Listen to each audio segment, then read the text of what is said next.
From Pacifica, this is Democracy Now! From that moment on, I started thinking, okay, you know, if I don't say anything, then nobody's going to say anything. So I had to say something, and then I actually hoped that when I spoke out, that other people would start speaking out too.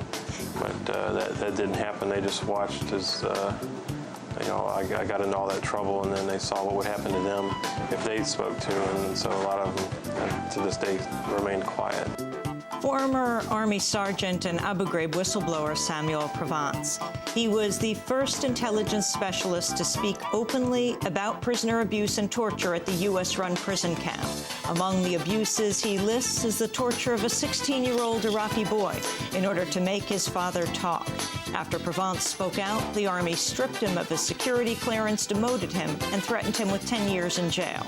Today, in a U.S. national TV broadcast exclusive, Sam Provance tells his story. All that and more coming up.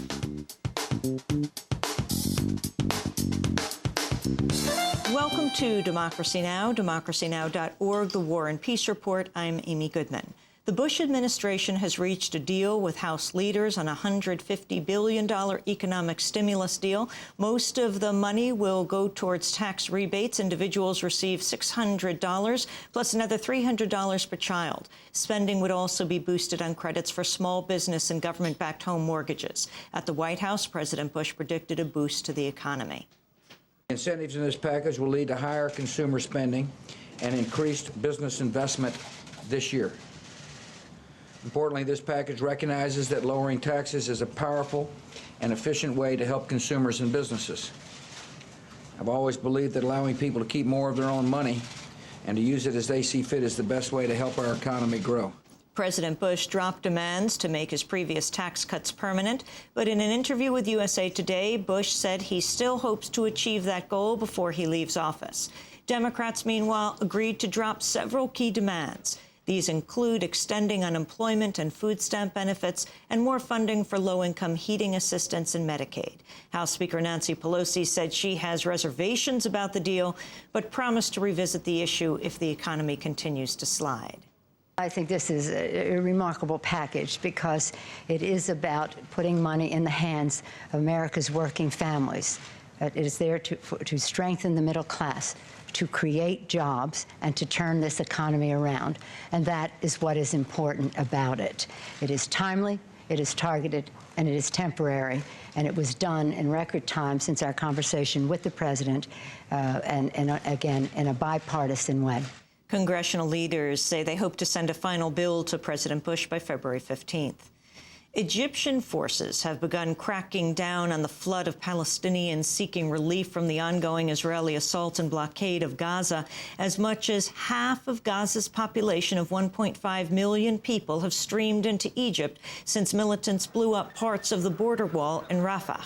Earlier today, Egyptian riot police used water cannons to try to push back the crowds. Egypt says it plans to seal off the border later today. A Gaza resident said the population is only seeking to survive. We came to get food and diesel only to bring electricity to Gaza. We want to eat and drink, nothing more. The desperation on the border comes as the Israeli assault on Gaza continues. Overnight, Israeli warplanes killed 4 alleged Hamas militants near the Rafah border. Israel's killed more than 40 Palestinians in the past 10 days. Aid officials continue to warn of a humanitarian crisis as Israel limits the supplies of fuel, food, and medical relief. Israel says it's taking action to stop Palestinian rocket attacks that have injured several Israelis. At the World Economic Forum in Davos, Israeli President Shimon Peres said Gaza has in fact blockaded itself. We don't blockade. Gaza blockades itself. The minute they'll stop shooting, they won't have any problems. We never started shooting at them. The minute they'll stop shooting at us, there will be a ceasefire. Also in Davos, Arab League Secretary General Amr Moussa accused Israel of collective punishment. The Israelis have squeezed the sector and its population, starved them, stopped giving anything, and energy or medicaments or food. And this is contrary to their obligations as the occupying power. You know, Gaza and the Palestinian territories are under the Israeli military occupation. And this should be ruled or governed by the international humanitarian law. In Lebanon, at least 10 people have been killed in a Beirut car bombing. The apparent target, a Lebanese police captain, was among the dead. Lebanon has seen more than 30 car bombings over the last 3 years. The New York Times is reporting the Bush administration plans to insist the Iraqi government agree to effectively extend the legal immunity enjoyed by foreign contractors operating inside Iraq. The demand is one of several expected from the White House as it negotiates an extension of its UN-backed occupation mandate set to expire at the end of the year. Democrats are demanding congressional oversight over what it says amounts to a full-on treaty. The White House also wants to expand the immunity for all U.S. military and extend its authority to hold Iraqi prisoners. The demand comes as the Bush administration has told Congress it's not equipped to oversee the contractors' vital role in the U.S. occupation of Iraq and Afghanistan. Speaking before the Senate Homeland Security Subcommittee, Deputy Undersecretary of Defense Jack Bell said there were over 196,000 contractors in Iraq and Afghanistan as of last September, more than the total number of troops. Bell said, quote, "We were not adequately prepared to address this unprecedented scale of our dependence on contractors." On the campaign trail, Congressmember Dennis Kucinich is expected to drop out of the Democratic presidential race today. In an interview with the Cleveland Plain Dealer, Kucinich cited the strain of campaigning and his exclusion from recent Democratic debates as a factor in his decision. There's a point at which you just realize that, look, you accept it, that it's not going to happen, and so you move on. And if I thought, and after being precluded from all the debates, and yesterday I found out I couldn't get into the one in L.A. because we made an effort there. I just have to recognize that that plus the polarization that's happening in the race makes it very difficult. Kucinich is planning to run again for his congressional seat, which is being challenged by 4 other Democratic contenders. The remaining Democratic presidential hopefuls are campaigning in South Carolina, where Senator Barack Obama holds a 13-point lead ahead of Saturday's primary. On Thursday, Obama addressed recent criticism from former President Bill Clinton. Let me sort of dispose of the whole issue of President Clinton. I've said this repeatedly, that he is entirely justified in wanting to promote his wife's candidacy. I have no problem with that whatsoever. He can be as vigorous an advocate on behalf of her as he would like. The only thing I've been concerned about is when he makes misstatements about my record. Both the Clinton and Obama campaigns agreed to pull negative ads from the South Carolina airwaves after a spat over Obama's apparent praise of former President Ronald Reagan. Clinton appealed to voters Thursday in Greenville, South Carolina. I'm asking the people of South Carolina to take a chance on me, just like I asked the people of New York to take a chance on me back in 2000. I came and I said, if you will give me a chance, I will work my heart out for you. You will have someone who gets up every day thinking about you. I'm not a show horse, I'm a workhorse, and I will go to work for you. Hillary Clinton, meanwhile, has picked up an endorsement from the New York Times. In an editorial today, the New York Times calls her the most experienced candidate in the Democratic field. On the Republican side, the New York Times editors gave their backing to Arizona Senator John McCain. In a scathing rebuke, the Times editors call former New York Mayor Rudolph Giuliani, quote, an obsessively secretive, vindictive man whose bad judgment was breathtaking. And the Senate has given a strong signal it will back President Bush's plan to immunize major telecommunications companies that took part in government spying on U.S. citizens. On Thursday, senators rejected a version of the surveillance bill that omits the immunity provision. The final vote was 60-36, with 12 Democrats joining Republicans in the majority. And those are some of the headlines. This is Democracy Now!, democracynow.org, The War and Peace Report. I'm Amy Goodman. 4 years ago this week, the Army launched its first investigation into allegations of prisoner abuse at Abu Ghraib in Iraq. This investigation by Army Major General Antonio Taguba, along with photos leaked by the media, eventually helped expose the widespread abuse and torture taking place inside the U.S.-run jail. In the 4 years since Taguba began his investigation, Not one officer or civilian leader has been held criminally responsible for the abuses. Last month, the U.S. Army threw out the conviction of the only officer court-martialed in the torture scandal. Meanwhile, several soldiers who helped expose the torture have been punished. Today, we spend the hour with Abu Ghraib whistleblower and former Army Sergeant Samuel Provance. From September 2003 to the spring of 2004, Provance ran the top-secret computer network used by military intelligence at Abu Ghraib. He was the first intelligence specialist to speak openly about abuse at the prison and is the only military intelligence soldier listed as a witness in the Taguba report. When Provance defied an order not to speak to the media about what happened at Abu Ghraib, the Army stripped him of his security clearance, demoted him in rank, and threatened him with 10 years in jail. Eventually, Samuel Provance was forced to leave the armed forces. When we spoke to him late last year, Samuel Provance was struggling to find a job and was working as a private security guard at a mall. I began by asking him how he learned of the abuses taking place inside Abu Ghraib. Well, I was really intrigued by the interrogators, and I was just curious as to exactly what it was like in the day, a day in the life of an interrogator. So I would just ask them, questions. Because my job allowed me to kind of float among the premises, because I was just, for the most part, helping people whenever they had problems after the network had been set up and maintained. So I would just ask questions here and there, from different people, like, exactly what goes on in interrogation, or what kind of people do you interrogate, what are some of the things that go on. Things of that nature, or just being somewhere listening to somebody talking about an interrogation. Talk about the information you started to gather, the people you started to meet. Well, first of all, there was the interrogators. Originally, it was just a handful of people. It was the 519th and the 325th, which were half active and half reservists, and there was a big difference between Camp Victory, because at Camp Victory everybody was kind of dog eat dog, whereas at Abu Ghraib people were more like family, and it was very people were very bonded, and but it was completely different. And I would ask questions about interrogations and stuff, and the things they started to tell me were alarming. Beginning with the nudity. One girl was an interrogator just out of the schoolhouse, a reservist, 19 years old, and she's telling me about interrogating somebody in the nude. And I'm thinking even me as a man would have some reservation about doing something like that, or what if I could do that. But here she is, a 19-year-old girl, interrogating a naked prisoner. And but she talked about it without batting an eye, like it wasn't an issue for her.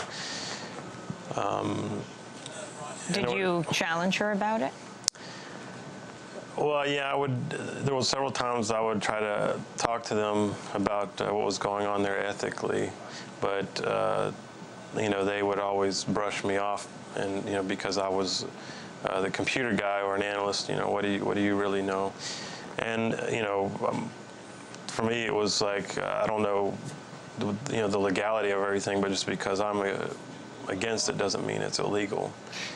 Sam Provance, can you talk about the difference between the people who were originally there, the MI soldiers, military intelligence, and then those who were brought in from Guantanamo, and how things changed? There was an incredible difference.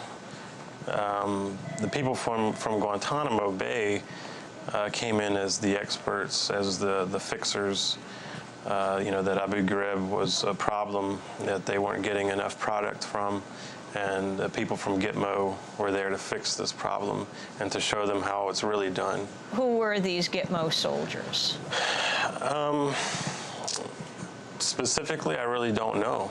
I just know they were from Gitmo. They let you know they were from Gitmo, and they were very arrogant, and they did. There was a big fight between the old school and the new school, and the new school won. You were trained at Fort Huachuca? Yes. Where is that? That's in Arizona. And what were you trained to do? What did you understand was proper and what wasn't? Well, I was trained to be an intelligence analyst, and you're kind of, you get acquainted with the different the different sources of intelligence, or how they gather different types of intelligence, whether it's electronic or human, whatever the case may be. And there's a small section where they actually go into human intelligence, and basically, it's just about, what I was acquainted with was, what's considered like the rapport system, which is, getting a person to tell their story so that they're not actually resisting, they're cooperating.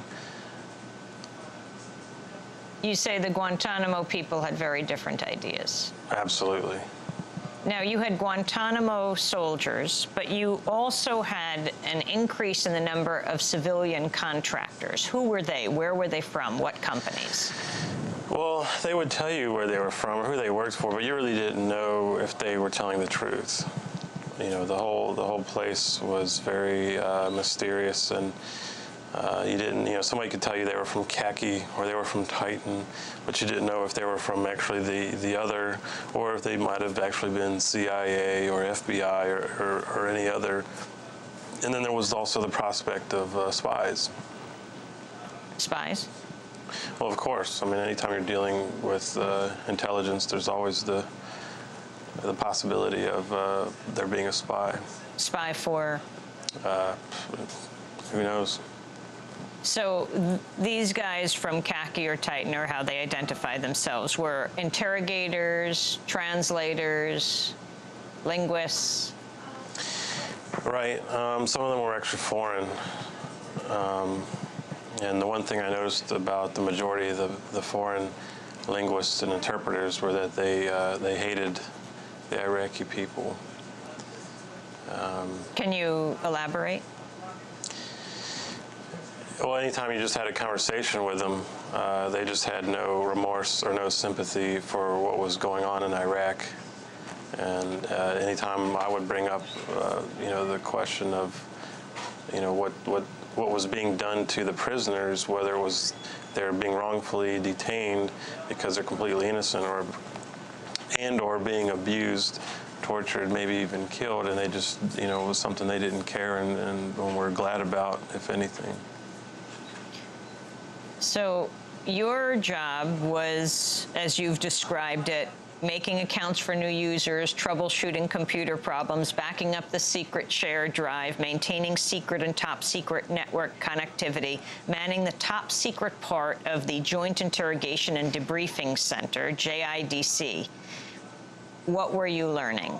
Tell us more about the conversations that you were having, where you were allowed to go in the prison, where you were not allowed to go. There really wasn't anywhere I couldn't go, but there was a lot of places you just didn't want to go because you didn't want to know what was going on. In the intelligence world, you're really held accountable for the things that you learn. So there's a lot of things you really don't want to know, even if you could know them.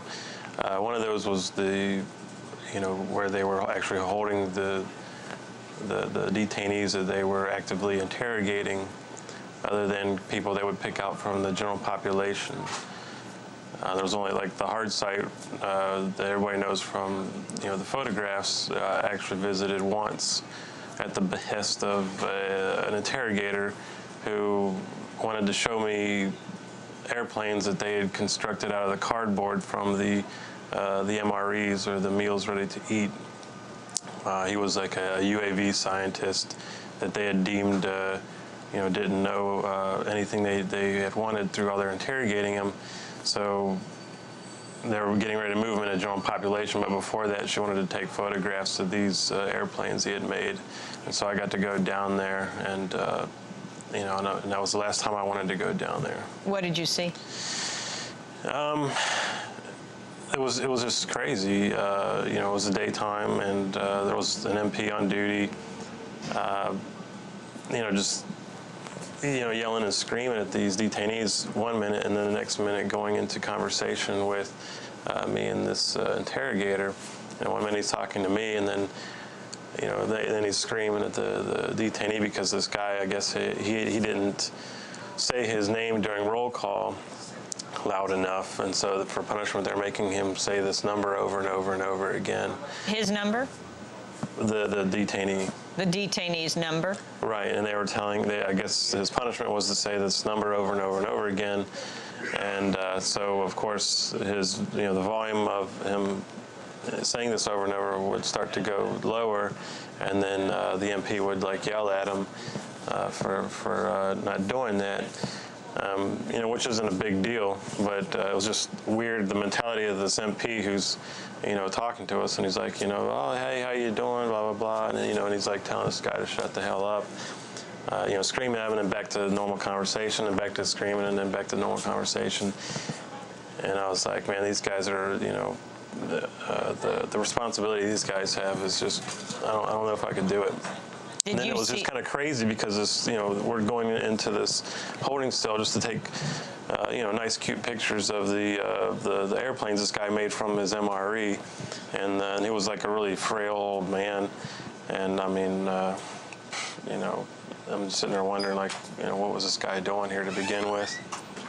Did you see naked prisoners? No, but I could have. I mean, it was just one of the again. I didn't want to see, so I didn't look. Former Army Sergeant and Abu Ghraib whistleblower Samuel Provance will come back to this exclusive interview in a minute. We'll get rid of the dictator, rebuild your country, make sure all your kids go to school. We'll clean up the cities, get the sewage plants running, institute parliamentary rule. We'll bring you autonomy, senators and judges, and a shiny new blue banner. We'll bring you pride and prosperity, food in your bellies, in every home a phone, fax, and scanner. After we torture our prisoners, we'll bring you decades of peace, spiritual release, free religious expression. You can say what you want in the papers you run. We'll never force a confession. After we torture our prisoners, the oil will flow just where it should go. David Rovik singing After We Torture Our Prisoners. Here on Democracy Now!, democracynow.org, The War and Peace Report. I'm Amy Goodman. As we return to our interview with Abu Ghraib whistleblower Samuel Provance, I asked him to talk about reports that interrogators abused a 16-year-old Iraqi female prisoner. And that was actually one of the first things I heard was there was some guys that had gotten in trouble, and then I talked to their friends about it. And what had happened was two interrogators had been drinking one night and then went to the hard sites to, where they hold all the detainees that they interrogate, and went under there under the guise of, we're here to interrogate this girl, and I guess she was 16 years old, and, they took her out, but instead of interrogating her, they had plans of molesting her or even raping her. And it may have been the one girl they called jokingly fed a teen, because she was really flirtatious with soldiers and supposedly had love letters that soldiers had written her, and she was always, they said that she was always trying to flirt with soldiers and whatnot. And so, anyways, they said these guys had gotten caught because the MP on duty that night had noticed that something was amiss, and especially when he went by and saw that her shirt was taken off. So, he made a phone call and got the situation under control.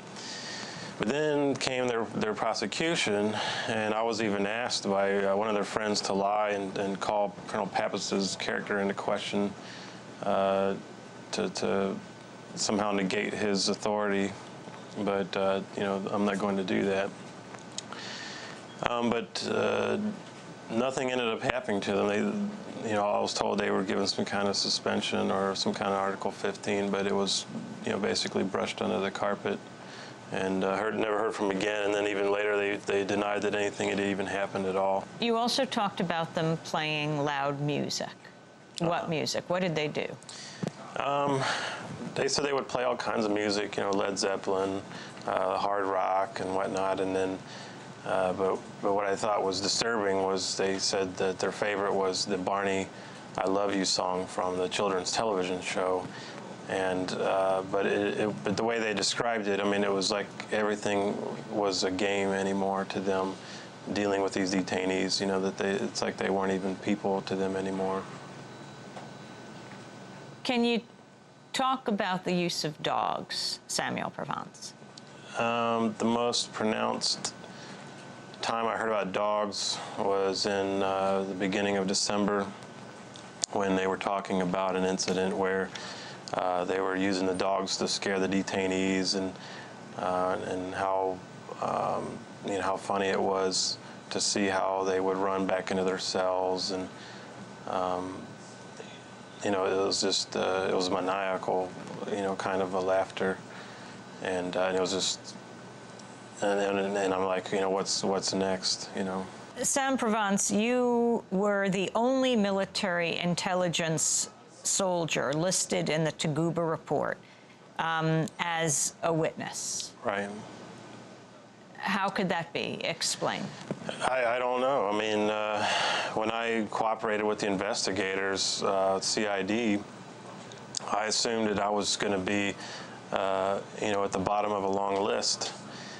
And yet there I was, all by myself. The only other intelligence personnel was a civilian by the name of Torrin Nelson. And he's kind of went through somewhat of an ordeal as I have. But the only way I can describe it is that, you know, the soldiers, and most specifically people in intelligence, are trained to keep quiet.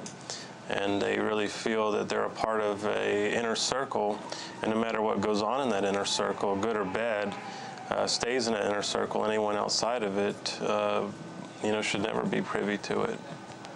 And even the psychological assessment done on the prison for the investigation even said that there appears to be a conspiracy of silence among the MI personnel.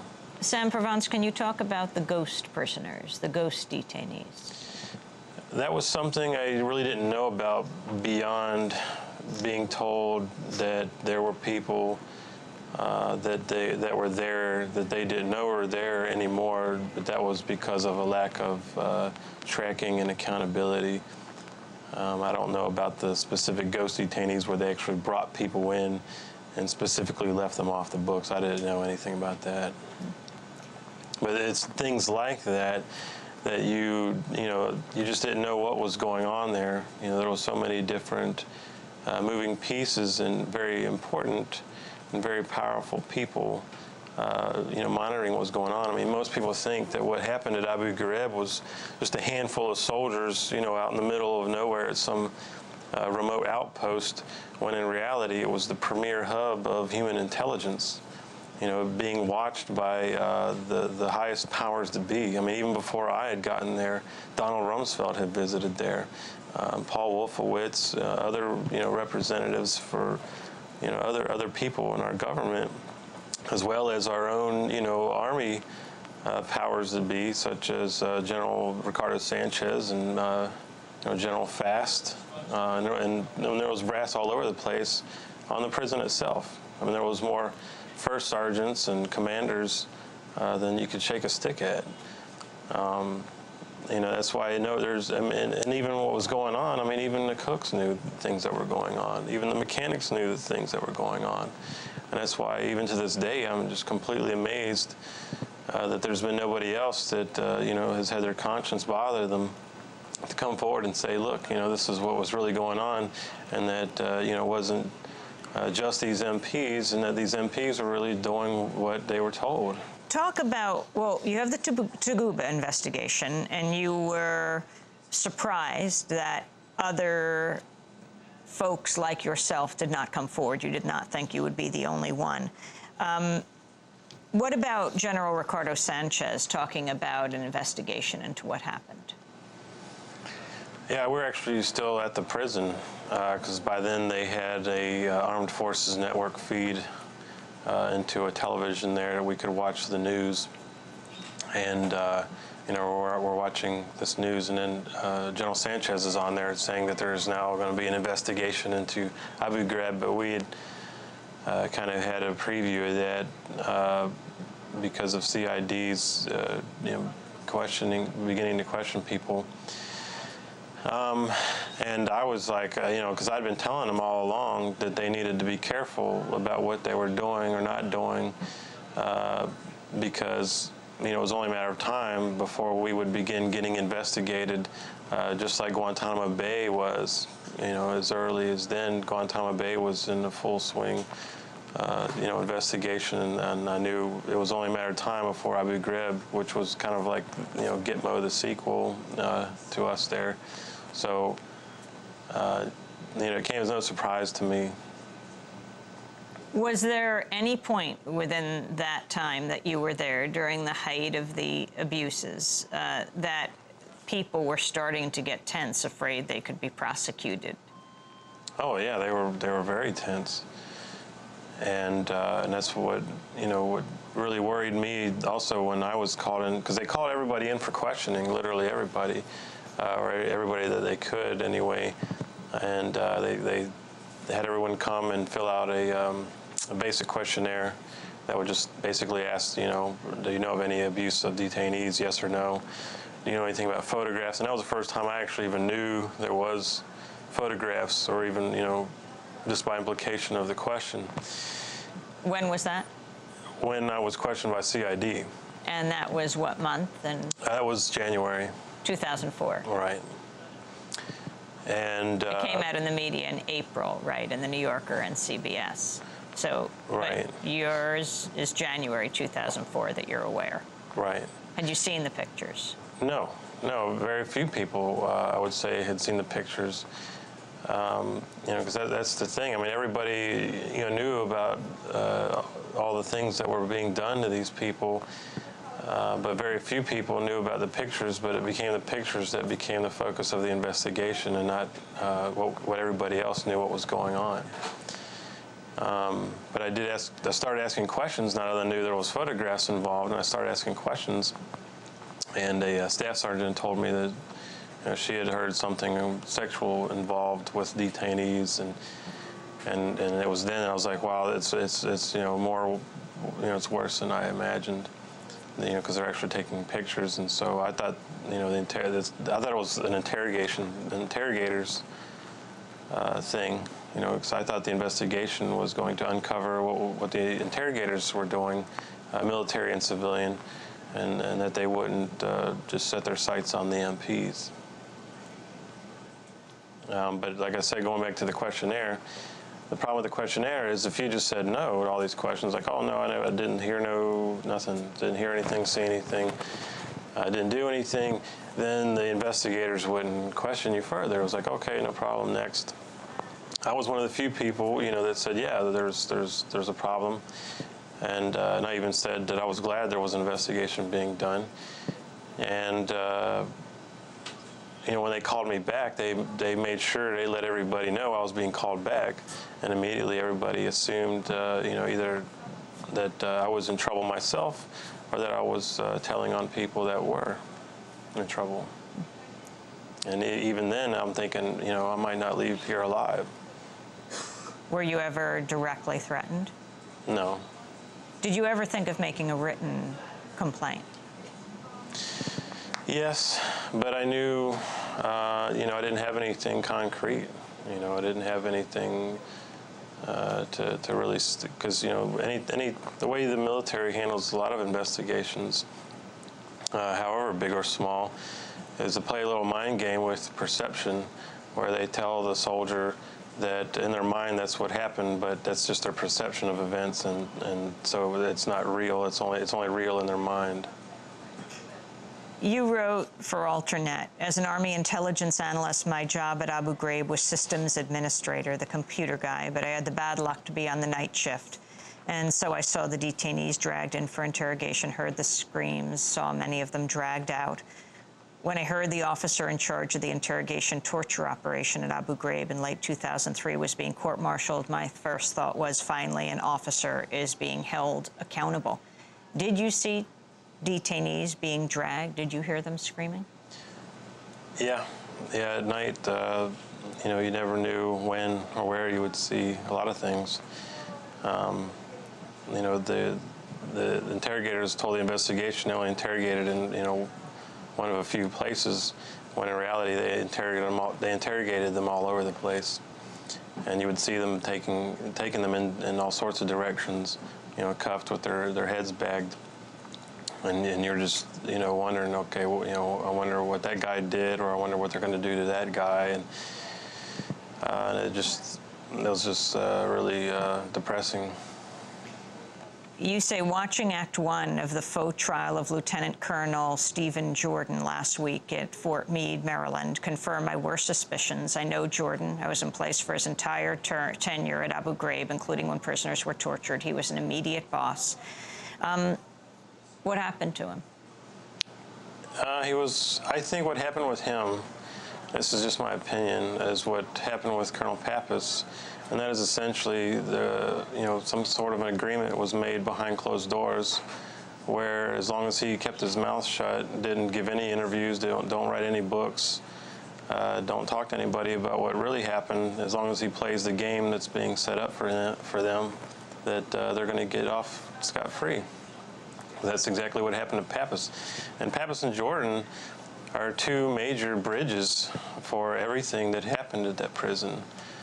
I mean, originally I was thinking they were going to hang Jordan out to dry because of all the negative comments made by Pappas and Taguba and everybody else, and just how shady his testimony was in those interviews for those investigations. And I was thinking that Jordan was going to get crucified, and that as a result he was going to tell everything that he knew and bring the whole house down. But instead, things were set up in such a way for him to, you know, as long as he didn't pursue something like that and just kept his mouth shut, you know, everything was going to be taken care of and no real charges were going to be made. And that's exactly what happened. I mean, even before the trial started, most of the charges were dropped. And then the one charge that he was found guilty for, it really had nothing to do with the prison. It was just him disobeying General Fay. And the conviction was dismissed against Jordan. This is Democracy Now! We're talking to former Army Sergeant and Abu Ghraib whistleblower Samuel Provance. We'll be back with him in a minute.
Dax Johnson, ruler of one, here on Democracy Now!, democracynow.org, The War and Peace Report. I'm Amy Goodman. As we return to our interview with Abu Ghraib whistleblower Samuel Provance, I asked him to talk about what happened after the Abu Ghraib torture photos appeared in the New Yorker magazine and on 60 Minutes in April of 2004. Right after, well, the photographs came out not long after we came back to Germany, and it was just, you know, wow. I mean, I knew there was going to be an investigation, but I didn't know there was going to be, you know, this global scandal. And it was just surreal to see the pictures on the news, you know, 24/7 during that time, knowing that's exactly where I came from. And you know, and I already knew there was the Taguba investigation, which, you know, was subsequently mysteriously leaked to the public, which actually revealed my name, which I never thought was going to be revealed. And then there was the General Fay. You know, suddenly I'm being told, you know, you're going to go talk to this general up in Darmstadt. And, you know, and this major was like, you know, I can't tell you not to talk to the media, but I wouldn't talk to them, you know, because this thing is probably going to be as big as my lie. And, you know, so you need to go talk to this general up in Darmstadt. And it actually wasn't until I was being interviewed by him that I even knew who he was or what he was there for, and that there was another investigation. And, you know, originally it began as something, you know, he was trying to get me to relax and, you know, like, yeah, I'm a general, but it's no big deal, and, you know, really friendly guy. And then, you know, he just had simple questions and everything, but everything focused on just the MPs or the photographs. He only made mention of, and it seemed like he was actually trying to get Colonel Jordan on something. But every time I would try to talk to him about the things I was told by the interrogators and things, he didn't want to hear it. You know, he only wanted to know basically the undeniable. And it wasn't until after pressuring him, you know, that I wanted to get more on record for his investigation that, you know, he finally said, okay, you know, you want to tell me, tell me. And so I told him as much as I could remember. And then, you know, everything changed, and then suddenly I was a bad guy. And then he even pulled out my statement from the original investigation and was like, you know, oh yeah, it says you know, you're glad there was an investigation being done. And then he's like calling that into question, using it against me, and saying if I really cared, you know, I would have tried to do something long before that investigation. And then told me, you know, that I could have basically, not that I could have prevented the abuse and the torture, but that I could have prevented the scandal. The whole thing, you. Right. And what did you say? I told him I didn't understand. You know, I told him I was in shock.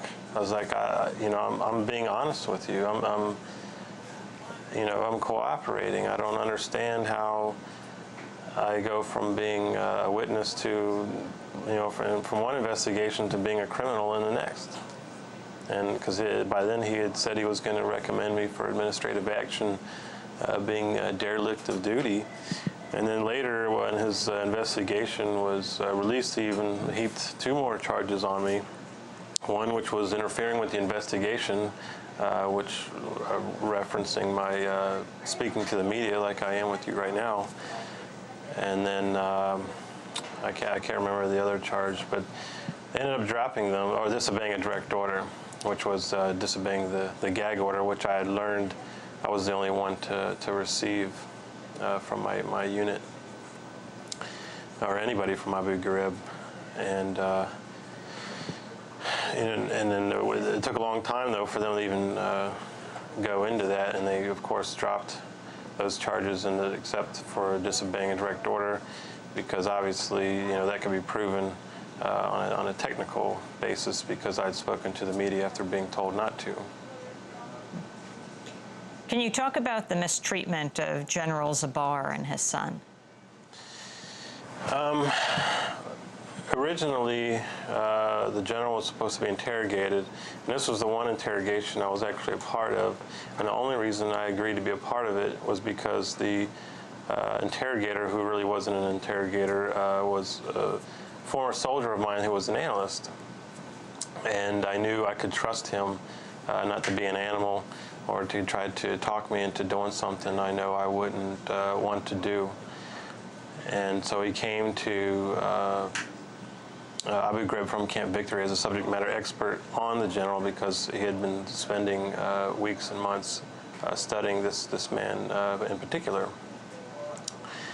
And when he finally arrived and we're supposed to go interrogate him, they said we couldn't interrogate him because the general had already been broken from several hours of interrogation. But as a consolation, they said, we have his son, and you can interrogate him. You know, and I'm thinking, you know, wow, this is kind of crazy. You know, why do we have his son? But then I'm thinking, you know, just because he's you know, younger doesn't mean he can't be part of some kind of criminal activity, you know, himself. So we went out to the general population, which is where he was located, and you know, saw just how young he was, and you know, he was very, very frail, very scared, and it was obvious he was you know, coming from a rich family, and you know, he was just petrified, and you know, we brought him in to interrogate him, which was really more of an interview, because like I said, my friend's he's a pretty mild-mannered person, and it was just matter-of-fact questions that and it became quite apparent that he didn't know anything, and that he was just guilty of being this general's son.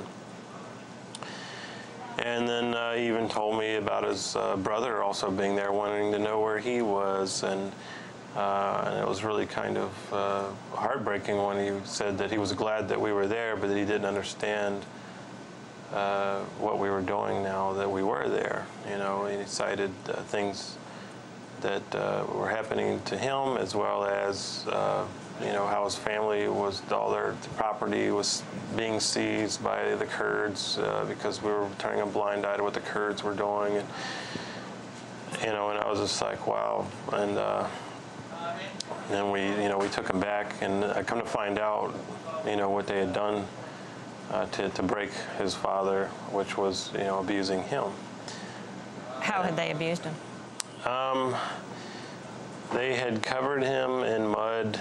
Well, they had doused him in water, like cold water, and drove him around in a truck, which at that time was freezing cold at night, and covered him in mud, and then I guess, you know, gave his father the impression that, okay, we're going to take a break from the interrogation, and you can see your son, who's also here. And then, you know, he's thinking he's going to see his son and have some kind of a reunion with him. And but instead, they just allowed him to see his son in this shivering, muddy state. And, you know, who knows what else they might have told him they had done to him, or they were going to do to him, unless he started talking. And supposedly that's what broke him down, and he told them whatever it is he wanted to know. But kind of find out later, you know, through, I guess they've done some investigation, but this guy was just some air defense general, and he didn't know anything himself. So the entire thing was just one big useless fiasco. But you have these, you know, this boy getting abused, and his father getting abused, and it was all for nothing. And that really typifies the whole operation, because as you know, what was found out later, you know, nothing really productive ever came out of Abu Ghraib. And I could have told you that when I was there, because I would talk to several of the soldiers, the MI soldiers that were there, and they were continuously coming up with, you know, poppycock reports from, you know, all sorts of information that they were getting from these detainees. And Colonel Pappas had instituted a quota system, so then they were even forced into this role of conjuring up reports and just sending them out there, but they don't realize or take into account that they actually get used in the field. And then it created this whole cycle of bad intel and picking up the wrong people, which created even more bad intel, and which ended up creating more people getting detained. And they weren't letting anybody go. And then the prison became its own problem, because then you know, we started getting more mortar attacks, more RPG attacks or sniper attacks or IEDs, and then the intelligence efforts became finding out who was attacking the prison more than what was actually going on in the insurgency, or where was Saddam Hussein. Sam Provance, you obviously know a lot about what happened at Abu Ghraib, yet on May 14, 2004, you were ordered not to talk about it. Tell us what happened.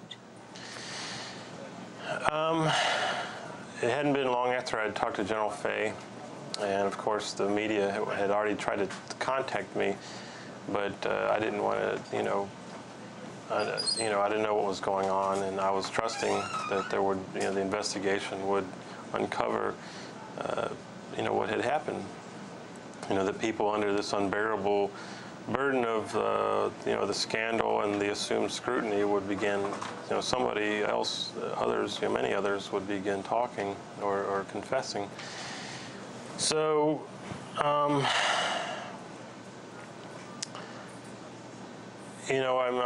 one day I'm called in off duty. I'm off duty, and I get called in from my company commander, and it's like super emergency. And I come down to the company, and then it's him and my first sergeant in his office.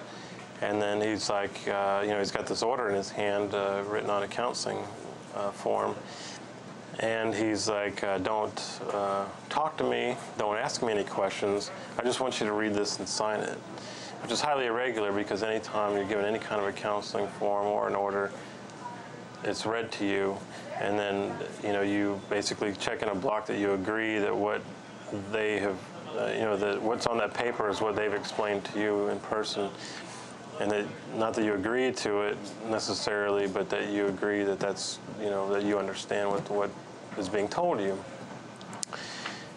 And I could see he was under a lot of stress. I mean, he was very, because I even tried to ask him, like, well, what if my mother needs to know that I'm not, part of the abuse, that I'm actually a part of trying to stop it. And then he's like, I told you, don't talk to me, don't ask me any questions, just read this and sign it. And so, of course I signed it. And it was then that I knew, because that was after talking to General Fay, and it was then, at that moment, that I knew, this was getting covered up. And then once I found out that I was the only person to receive such an order from the many people, other people in my unit that were there, that's when I really knew this was, the cover-up was in full swing. And from that moment on, I started thinking, okay, if I don't say anything, then nobody's going to say anything. So I had to say something, and then I actually hoped that when I spoke out, that other people would start speaking out too. But that didn't happen. They just watched as, I got into all that trouble, and then they saw what would happen to them if they spoke too. And so a lot of them, to this day, remained quiet. Well, 4 days after you were ordered not to discuss Abu Ghraib, ABC News aired an interview with you. 3 days later, you were administratively flagged, your top secret clearance pulled. Talk about this period right through to July 2005, your rank being reduced. Well, what they did is they suspended my clearance, which effectively kicked me out of the building I worked in. And I was then put into the headquarters platoon, which is where all the mischievous intelligent soldiers go, because they've lost their clearance for having gotten into some kind of trouble. Where was that? It was in the headquarters platoon within the company. Where? That's in Alpha Company 302nd.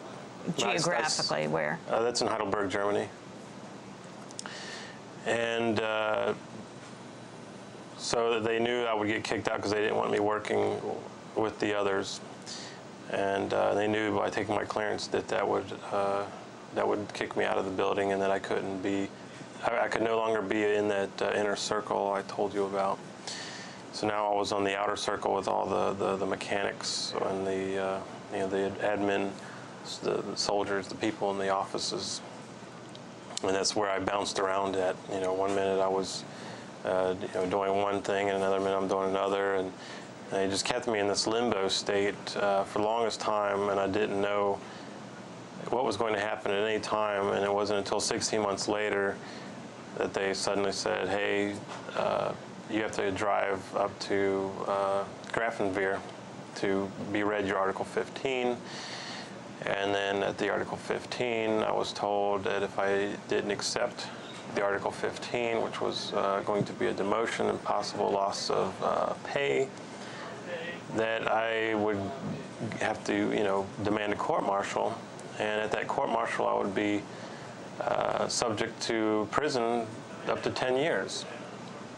And after talking to my lawyer, Scott Horton, it was a lose-lose case because the military prosecution wins 90% of its cases, which is hardly a fair trial, and which also goes to show, like at Colonel Jordan's trial, how fixed that trial was, because military prosecution wins any case essentially that it wants to.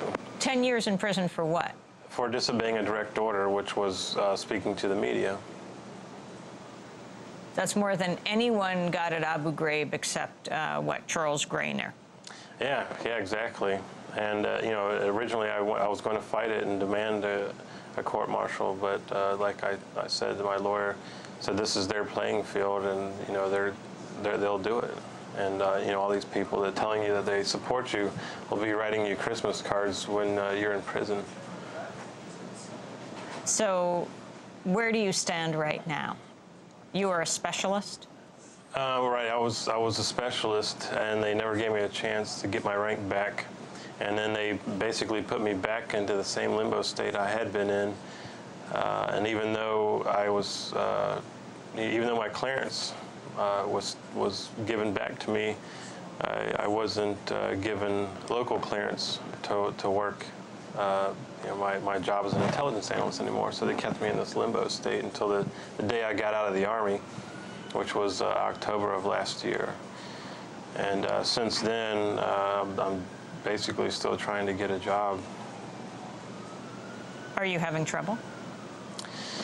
Yeah, actually I am. I know some things take time, but when I actually tried to work as a prison guard at a county jail, but that didn't fare too well at all. Why not?